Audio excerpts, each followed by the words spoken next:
Hey, everybody. Welcome to the Firestone Files. I am Dr. Chris Firestone. Today, I have a podcast on the Four Human Superpowers. That's coming at you today on the Firestone Files.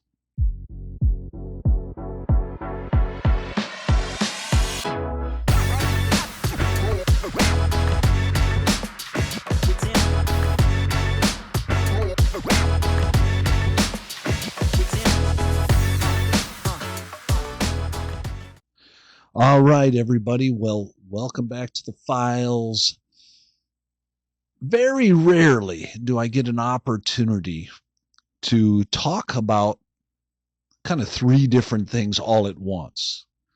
One is my favorite philosopher, Immanuel Kant. The other is about general life lessons for young people. And the third is to actually speak to a group of young people about Kant and life lessons. And today I got that opportunity, and that's because I'm going to be talking about the four human superpowers that we all share with one another as human beings. What prompted this? Well, I've got about 18 minutes of video of me being invited to speak kind of extemporaneously at one of our cousin events over the holidays this past year. That wasn't that long ago, but it was over the New Year's Christmas holiday. And I got a chance to review that video because I think one of my kids videotaped it, and I finally got my hands on that. And I just thought it was really kind of fascinating because one of the things the Firestone kids and their cousins do when they get together is they kind of invent fun things to do. And this time it was really an interesting one because they got together and they shared 5-minute speeches with one another. And what they, and I don't know how many were in the room, probably like 15 or so. We have like 23 or 24 cousins. I've lost count in that generation. And there was 15 or 18 or something like that present for these impromptu speeches. And I was in the like an open concept kitchen watching this for quite a while. It was fascinating to watch these young people give speeches. And they're giving speeches on areas that they were experts in. Some hobby, sport, something they're working on in school or something like that. And they were giving 5-minute speeches. And it was really quite fascinating to watch that skill of rhetoric being developed with their own, prompting, which was super cool. And so I was watching, I was having a cup of coffee and just watching this thing unfold. And after quite a few of them had given speeches, there's a little bit of a lull. They pointed to me in the back. Hey, why don't you come up here and give a 5-minute presentation? And I was like, oh, okay. So I did. I am a professor, and very rarely you get young people saying, come on up and give us a lecture. I mean, how many times has that happened in your teaching career? Almost never. Let's just put it that way. But here they did. They asked me to come up and give a presentation. So as I'm walking up there, I said, okay, stick close to what's near and dear to your heart, but choose a topic that will connect with these young people. So I decided to talk on the superpowers that human beings have. And you're going to get a chance to see that brief presentation. It ended up being extended, not because I went over time. I guess I did go over a little bit over time, but they started asking questions, and there's this like Socratic dialogue that breaks out afterwards. Very illustrative, very interesting, and I'm going to be bringing that to you here shortly. Before I do, however, I would like to talk a little bit about the philosophy of Immanuel Kant and why I take it to be so important and so sort of illustrative of,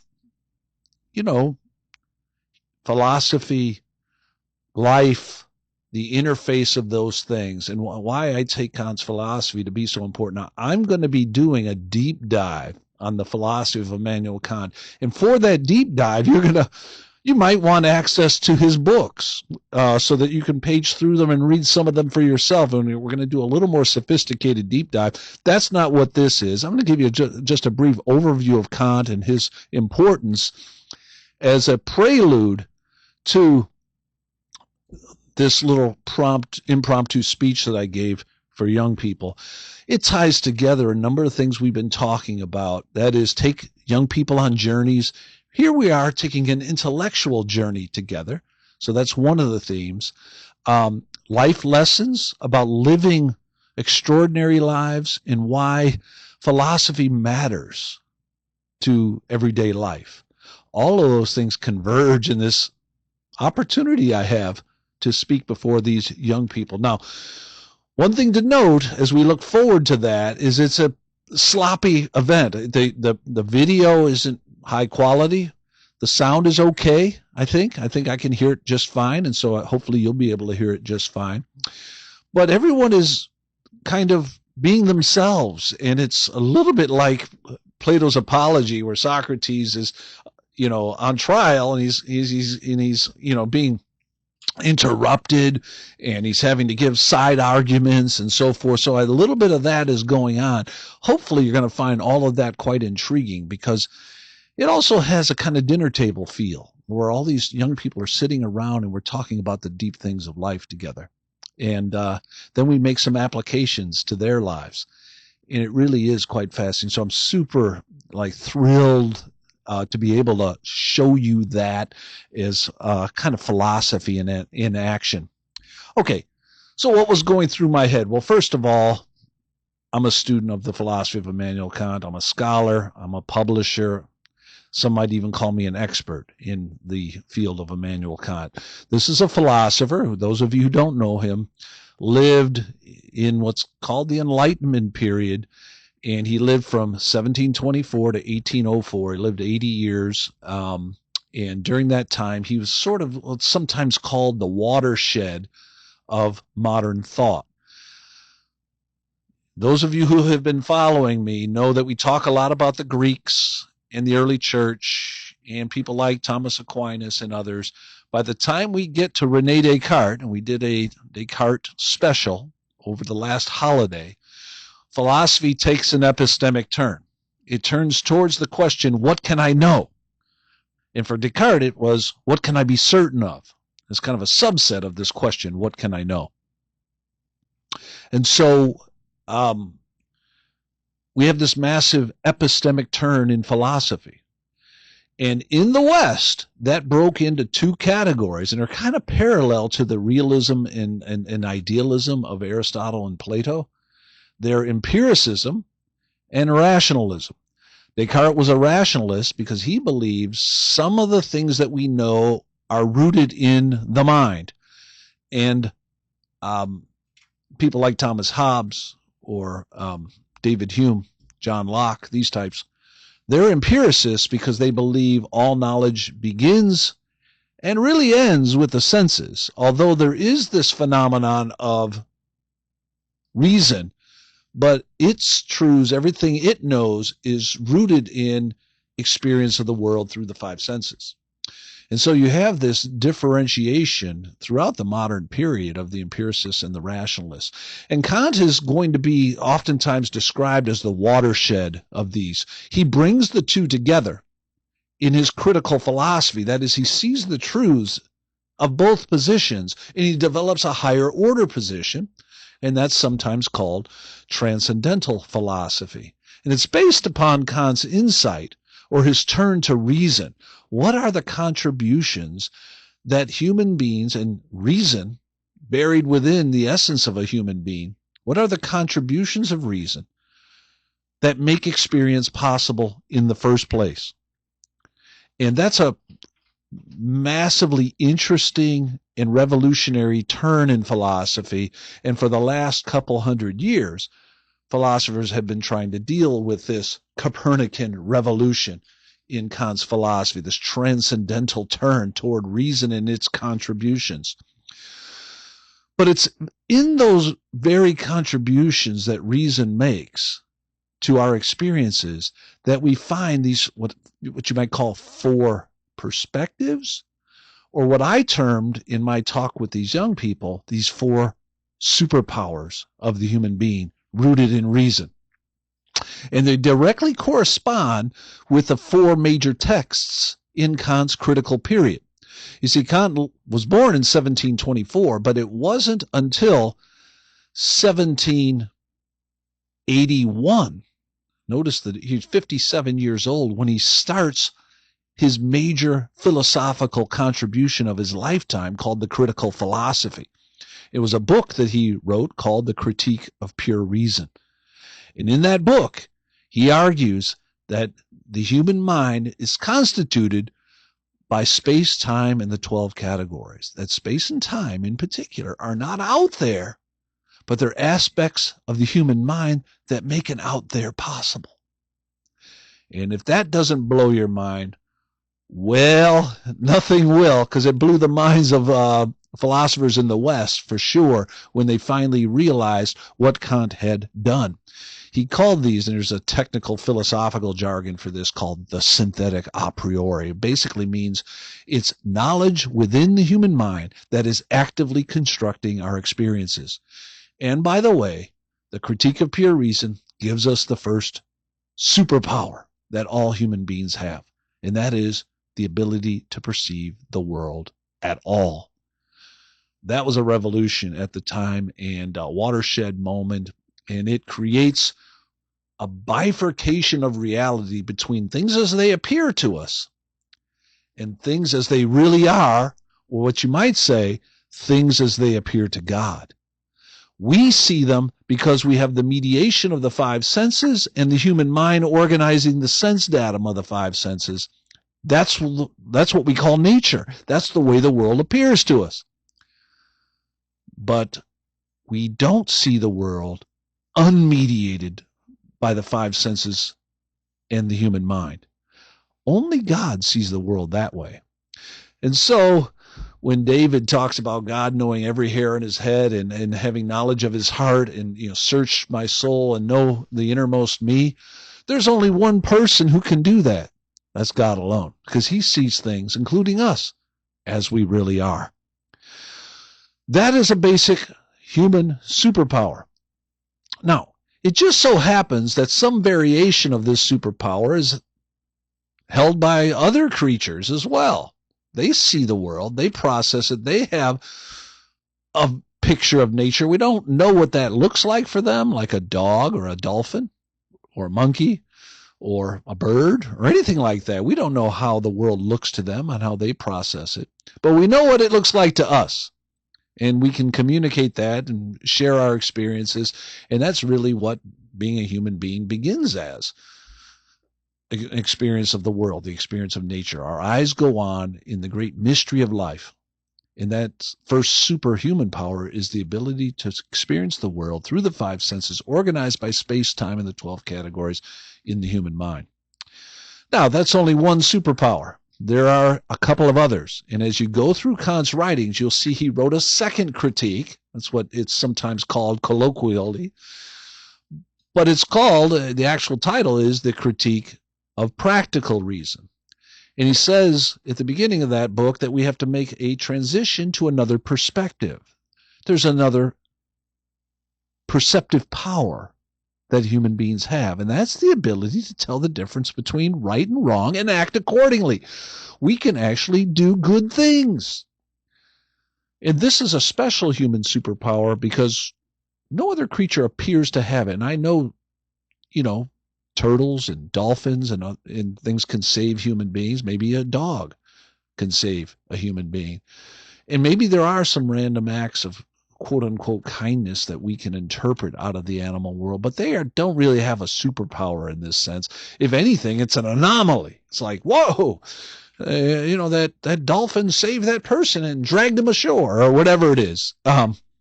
No. Humans have a unique ability to know the difference between right and wrong and freely be able to choose the moral law and pursue the good and stand against the currents of our sensual inclinations, which are rooted to the first superpower. Kant comes along again and recognizes, man, that's a great contribution. Matter of fact, he wrote a smaller version of that book called The Groundwork of the Metaphysics of Morals. Standard text in every ethics course in the Western Hemisphere, and even in the East. When I was living out in Hong Kong, they read that book as well. Everybody knows the groundwork of the metaphysics of morals. It talks about this second superpower that human beings have. Now, before I go and look at the third and fourth ones here, because they're rooted in other texts that Kant wrote, it's important to note that Kant was not confident that human beings consistently exercise their superpowers. In other words, some people know the difference between right and wrong, and they pursue evil or the wrong instead of pursuing the good. That doesn't mean they don't have the superpower. It means that they are either willfully or negligently ignoring it. And so just something to bear in mind. These are potentialities, not necessarily actualities. The third book, now there's two books. So that book's written in I believe it's 86 or so, and he comes out with a second edition. The third book is in 1790, and that's the Critique of Judgment. This is the third superpower. We have the ability to perceive beauty, and within beauty, a kind of purposiveness that we feel. We are also able to create beauty, and this is in the Critique of Judgment. Now, he believes it has a utility within reason, and the utility within reason is that you can pursue the good with your second superpower, but nature doesn't always reward pursuers of the good. Sometimes they reward pursuers of evil. Nature appears to be blind, in other words, to the superpowers that we have. So we need to know that there's hope for us if we pursue the good. And that's where beauty comes in, because when you experience beauty, you feel a sense of harmony, of purpose, of unification of reason whenever you experience a beautiful, say, orchestra or song or sonnet or sunset. When you experience beauty, it feels a sense of harmony, that this world is going to make sense. But when you try to understand the nature of that harmony, your mind can't fully wrap itself around it. It's kind of like when Socrates is marching around Athens asking the question, what is justice? Or he asks a similar question of Euthyphro about justice as well. It's because we have a hard time wrapping our mind around the nature of justice, even though we feel it whenever we experience beauty in nature. So it sort of testifies to the reality of the meaningfulness of this world and the telos of justice that reason knows must be the end game here. Okay, so that's our third superpower, the experience and the creation of beauty. And then the fourth superpower has to do with religion. And this is where he writes his famous book, Religion Within the Boundaries of Mere Reason.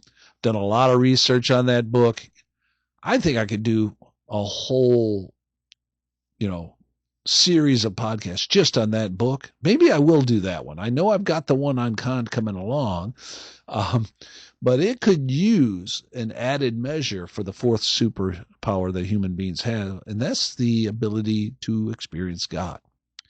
And in this writing, Kant is not at all satisfied with his leaning on beauty to unify the fact-value divide, the nature and freedom. We pursue good, but nature wobbles because it doesn't always reward the good, but we experience beauty, and that helps us to experience harmony. Religion comes along because we need to know the purpose of life. We need to know who we are and what our purpose is. And one thing we learn very quickly in life is that you can get glimmers of it from these other superpowers, but you can't really know who you are, what your purpose is, without God telling you.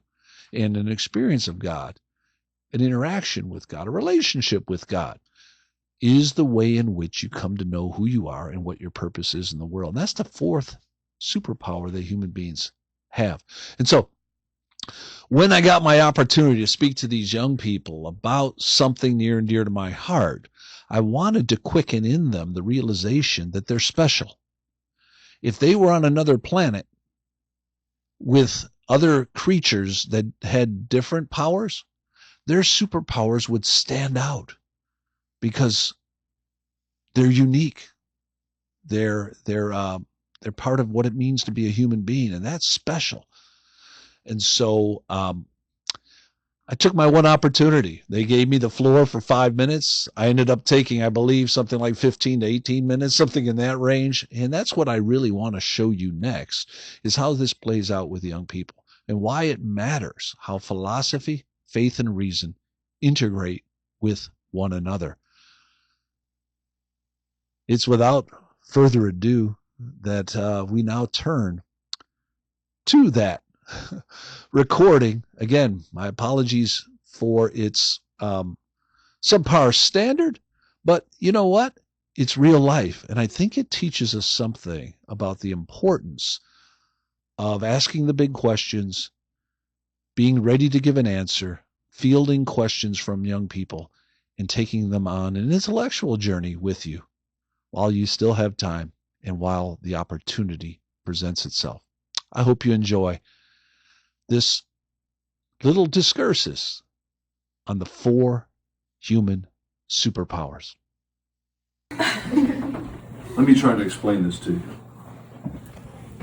You see, because there's 8 or 9 billion of us, you take your superpowers for granted. You don't realize that you have at least 4 superpowers that make you all extraordinary people. If you were to go to a different land, a different faraway place, you would recognize just how powerful you truly are.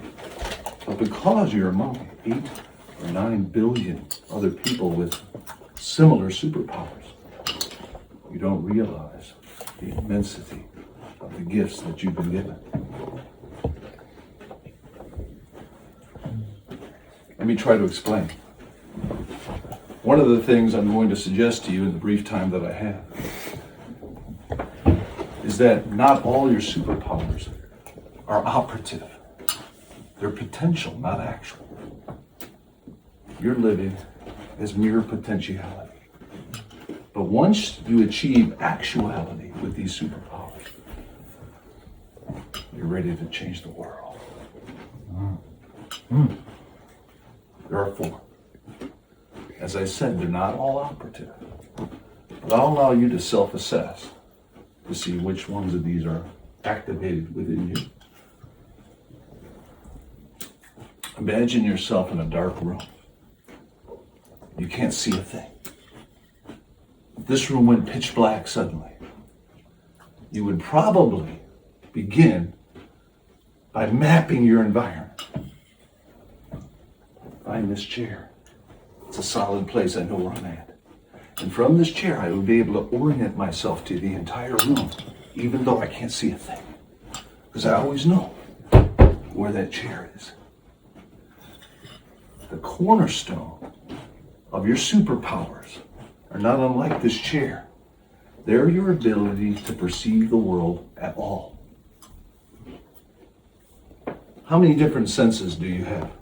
You know this? 5. 5 different senses. Those 5 senses give you access to that superpower. You can perceive the world with 5 unique sensors.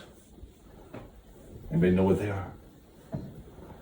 Sight, hearing, smell, touch, taste. Exactly. That's superpower number 1, the ability to experience the world at all.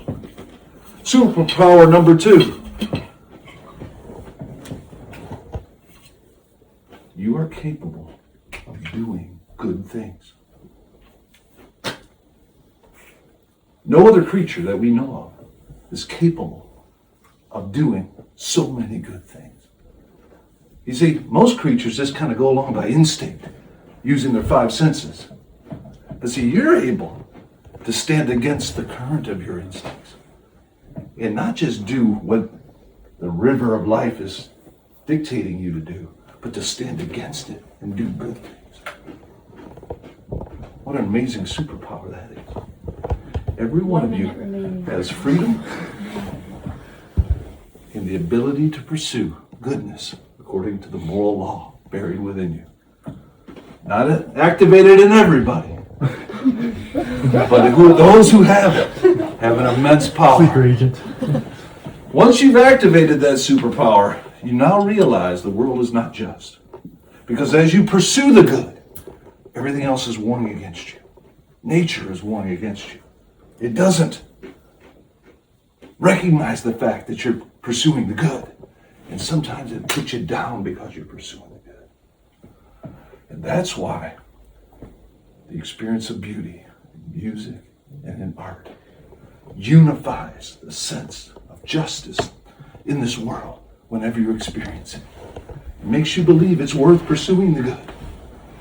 Nature and freedom in harmony for a very brief moment as you listen to that great orchestra or that great beautiful thing like a sunset or a sunrise. It makes you feel like the world's going to make sense for just a moment in time. Well, then you try to analyze the purposiveness that you feel. Whenever you experience beauty, you realize, I can't quite understand it. And so you ask yourself, what's the meaning of life? What is my purpose in this world? I feel justice, but I find it hard to actualize. And that's where you activate the fourth superpower. And that is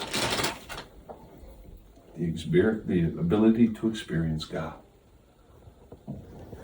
Because it's God alone who tells you who you are. It's God alone who can answer the question, what is the meaning of life and what is my purpose in life? And when you activate that superpower, you flip the entire script of life and you find the ground of meaning and being in the world.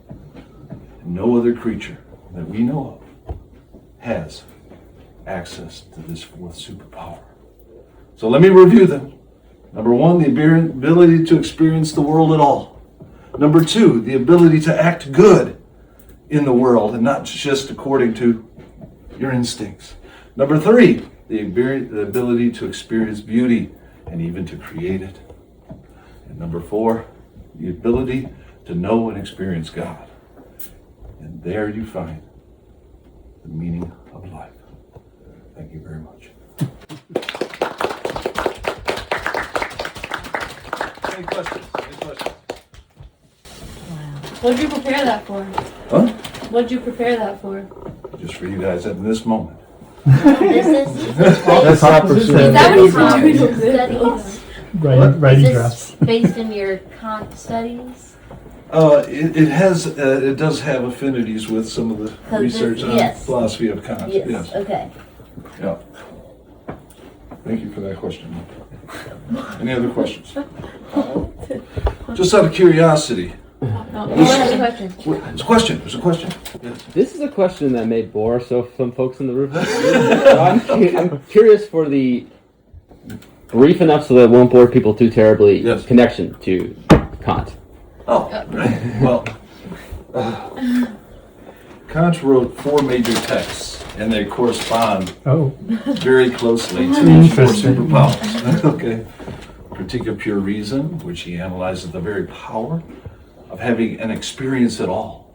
You guys are able to have experiences, conscious manifestations of this world in that little bitty mind of yours. I mean, it's like a vast little itty bitty mind that we have, and that's the first superpower. The second one is, what ought I to do? That's the second critique, essentially. And you ought to act freely, but freedom alone is not sufficient for moral action, because people freely do all sorts of stupid stuff and immoral stuff. Freedom must be tethered to the moral law, and the moral law is what makes you free indeed, because now you're able to stand against the inclinations of culture and society and your own instincts for some higher good. The third critique is called the critique of judgment. That's where we experience beauty.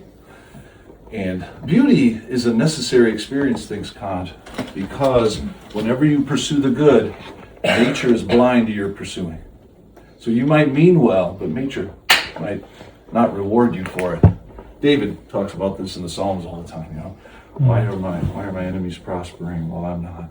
Why is justice not finding me? Why is it that I pursue the good, but every time I do, I get knocked down for it? Now, there's not a necessary correlation. The point is that it appears to be blind to it. But it's in the experience of beauty where you sense a kind of harmony in the world, that this will all make sense at the end of the day. And then, of course, he writes a fourth book called The Religion Within Bounds of Mere Reason, that I've done a lot of research on. And that basically suggests that when you try to understand the beauty that you feel in nature or in your own creations, you always come up short of the highest good. There's always error, there's always mistake, there's always short-sightedness. And if you're going to ever have a chance of overcoming that problem, it's going to be because God told you how to overcome that problem. And that's where the fourth superpower comes in. And that's, by the way, this template corresponds to lots of other things. Look, for example, love maps perfectly well onto this template. There are four main types of love. They're experienced with the four different superpowers that we have. Epithymia kind of love is the kind of sensual love, physical love. You have philia, which is brotherly love, which is based upon the moral law. You have eros, which is kind of a poetic love, in which you experience that third superpower, never experiencing beauty. And then there's agape love, because God first loved us. And that's the fourth one that we don't really have access to unless God gives us access to that kind of love. There are other things that map beautifully on this as well, like the proofs for God's existence, for example. Cosmological argument based upon immediate sense perception. The moral argument for the existence of God maps onto the second superpower. The teleological argument for the existence of God on the design in nature and in the world. And then, of course, the ontological argument for the existence of God, which is the very idea of God, proving the existence of God. And so they map very neatly onto this four sets of superpowers that we all possess. Now, when you're doing people watching like I do, I can look at people and I can say, you got the first superpower activated. Second one's flickering a little bit. We can walk through each one of you. Right? Well, some of you have a few of these superpowers with kind of like sputtering. Go ahead.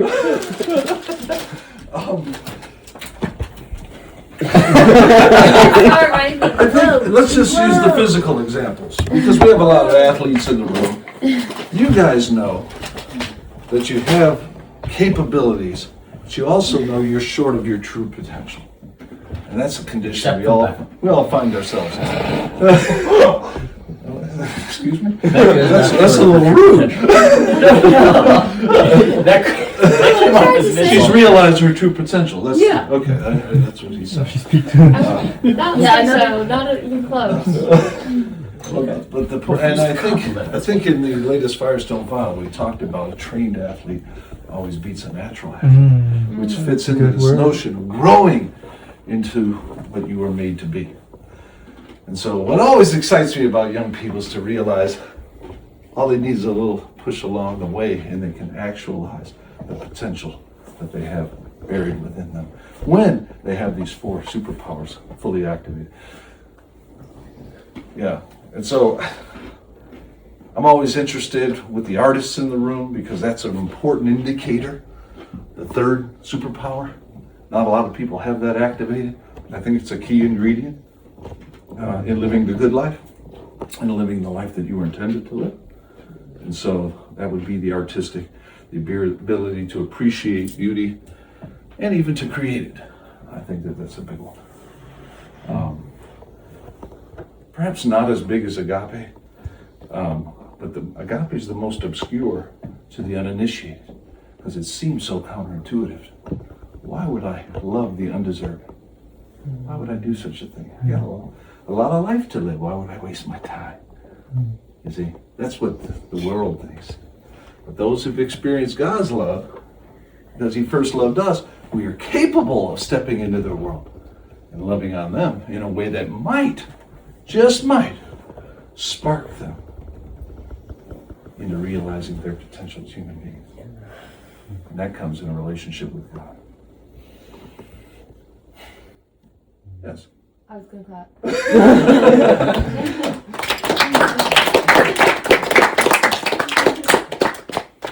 Any other questions? I have a question. Yes. How might we pursue the realization of these superpowers within ourselves?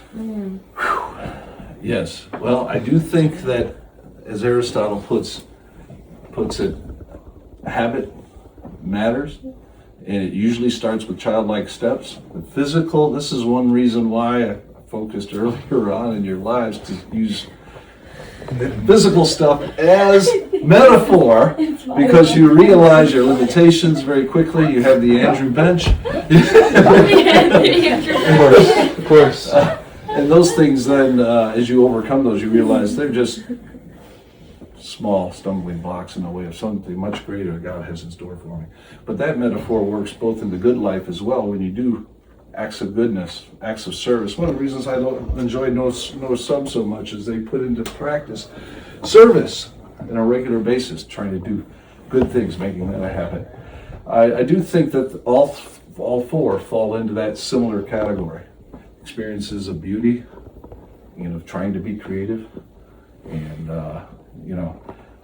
I'm not quite as good on the piano or with a guitar or with singing as almost anybody in this room, except maybe Jacob. Okay, but he and I are buds in this regard. However, I am trying, to work that out in other areas of my life, like podcasting, for example, or writing a book in philosophy.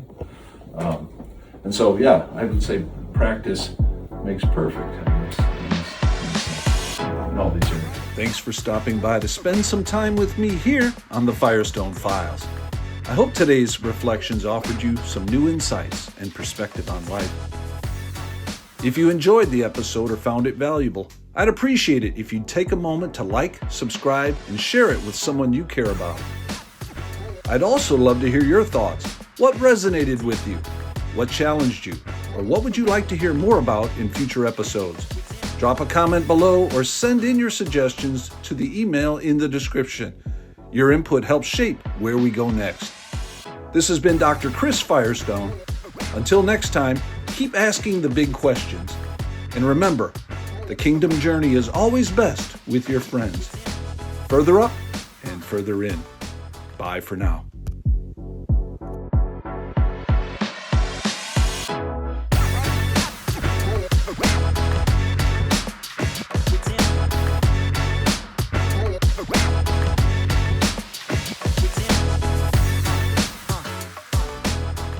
Yes, Hannah. What power do you think I need to work on the most? What power do you think you need to work on? I asked the question. I mean, I'd love to hear what you think, and I will either affirm it or try to ask. No thanks. You were unwilling to answer the question you asked of me. Correct. No, I'd be willing to answer it for you. Well, I tell you what. I tell you what. I'd be willing to answer what power I I will think practice you- some agape and do unto others, even if they don't want to do unto me. I'll tell you what I think you should work on. No, I want to know what you think you should work on. That's not the same No, that's not the same question. Yeah.